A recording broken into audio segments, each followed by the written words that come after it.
विद्यार्थी ज्यांनी 10वी आणि 12वी मध्ये यश संपादन केलं त्या सर्व विद्यार्थ्यांसमवेत मी त्यांच्या पालकांचं देखील मनापासून अभिनंदन करतो.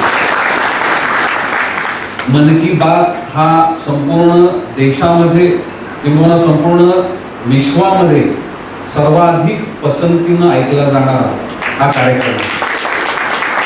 आताच हा कार्यक्रम आपण सगळ्यांनी ऐकला. या कार्यक्रमाच्या माध्यमातून आपल्या देशामधील प्रत्येक राज्यातील किंवा प्रत्येक राज्यामधील तालुके, जिल्हे, गावं, डोंगराळ भागातील किंवा आदिवासी पाड्यातील जे काही उपक्रम आहेत, जे छोटी छोटी समाजातील घटक ज्या गोष्टी निर्माण करत आहेत, ते निर्माण केल्यानंतर त्याची माहिती त्याच परिसरामध्ये आहे. परंतु मन की बात असा एपिसोड आहे, एखाद्या आज म्हणजे काश्मीर सारख्या ठिकाणी लोकल भाज्यांचं उत्पादन केलं जातं, त्या लोकल भाज्या आपल्याच लोकल लोकांमध्ये त्या विकत घेतल्या जातात, त्यांचं स्वयंपाक बनवला जातो. परंतु मन की बात या कार्यक्रमाच्या माध्यमातून या भाज्या या 7 समुद्रापलीकडे या अमेरिका आणि युरोपमध्ये पण जाऊ शकल्या. हे या मन की बात कार्यक्रमाचं महत्त्व आणि वैशिष्ट्य आहे.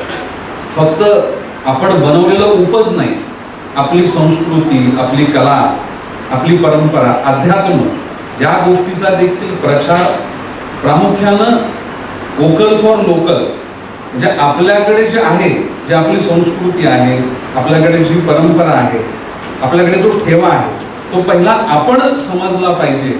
आपण समजल्यानंतर आपल्या राज्याला, आपल्या देशाला आणि विश्वाला देखील ह्याची माहिती करून दिली पाहिजे.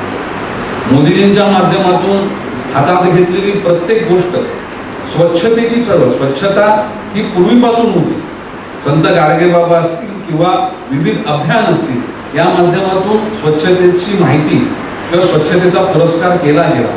परंतु जेव्हा ही मुवमेंट मोदीजींनी हातात घेतली तेव्हा संपूर्ण देशामध्ये हा प्रत्येक जण त्या दिवशी किंवा वर्षातले 365 दिवस आपल्या माध्यमातून स्वच्छता कशी टिकवली जाईल किंवा अस्वच्छता कशी करणं टाळलं जाईल याच्याबद्दल प्रत्येकाने प्रेरणा घेतली आणि या संपूर्ण गोष्टीला एक मुवमेंट मिळाली. आजच आपण एपिसोडमध्ये बघितलं की योगा ही तर आपली फार प्राचीन ठेवा आहे, परंतु या योगाचं महत्त्व आपल्या सगळ्यांना कोरोनामध्ये समजलं. खरं तर इतरत्र आपण सोसायटीच्या आपल्या गार्डनमध्ये जाऊ शकतो, मैदानात जाऊ शकतो, आपल्या वॉर्डच्या मैदानात जाऊ शकतो, गार्डनमध्ये जाऊ शकतो, जिममध्ये जाऊ शकतो, एखाद्या योगा सेंटरमध्ये जाऊ शकतो. परंतु जेव्हा करोना आला तेव्हा घराच्या बाहेर निघणं त्या ठिकाणी मुश्किल झालेलं.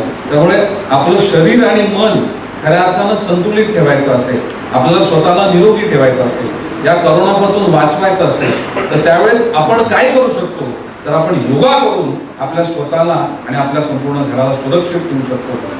हा संदेश देखील मन की बातच्या माध्यमातून संपूर्ण देशाला दिला गेला.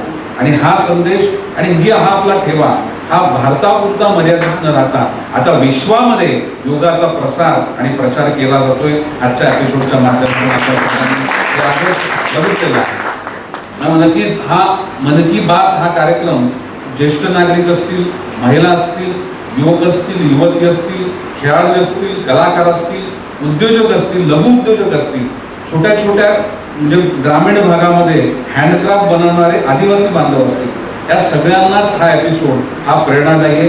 आणि हा कार्यक्रम काही राजकीय नाही, हा संपूर्ण आपल्या देशामध्ये आपल्या भारतीयांनी कमवलेलं त्या ठिकाणी नाव किंवा त्यांचा गौरव आणि त्या माध्यमातून प्रेरणा घेण्याकरता हा एपिसोड आपल्या सगळ्यांना मदतगार करतोय. हा एपिसोड असाच पुढे जात राहत आपल्या सगळ्यांना अजून मदतगार बनत आपल्या युवा पिढीसाठी देखील महत्त्वाचं त्या ठिकाणी एक टप्पा या कार्यक्रमाच्या माध्यमातून गाठला जाईल असा विश्वास व्यक्त करतो. आपण आज मला इथे बोलवलं आणि खास करून मीरा पाटील मॅडमचं मी या ठिकाणी मनापासून आभार व्यक्त करतो. एका दिवसामध्ये म्हणजे त्यांच्याकडे कालच मी या कार्यक्रमाचं आयोजन आपल्या विभागामध्ये व्हावं अशी इच्छा मी व्यक्त केली आणि त्याला मग नंतर इथापे साहेब असतील, शिर्के मॅडम असतील, करपे मॅडम असतील किंवा आपले सर्व ज्येष्ठ नागरिक असतील आणि मीरा पाटील मॅडमचे सर्व कार्यकर्ते आपण उत्स्फूर्त प्रतिसाद दिला त्याबद्दल मी आपल्या सर्वांचं मनापासून आभार व्यक्त करतो आणि सर्व 10वी आणि 12वीच्या विद्यार्थ्यांच्या भावी उज्ज्वल वाटचाली करता तुम्हाला मी मनापासून शुभेच्छा देतो. धन्यवाद. जय हिंद, जय महाराष्ट्र.